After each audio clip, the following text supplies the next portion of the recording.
Welcome back to our channel. Having trouble downloading or installing the Minecraft launcher from Microsoft Store?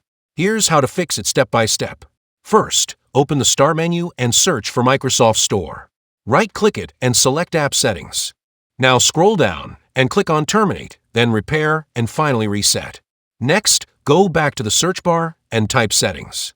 Open it, go to System, then Storage, and click on Temporary Files. Make sure everything is selected, then click Remove Files and Confirm. Now search for Check for Updates. Open it and install any available Windows updates. Next, search for Date and Time settings. Make sure your time zone is correct. Set Time Automatically is turned on and click Sync Now. Then at the top, click on Time and Language, go to Language and Region, and make sure the correct language is selected. Search for VPN settings and open it. Make sure no VPN is currently connected. Disable or disconnect any active VPNs. Finally, open the Microsoft Store again.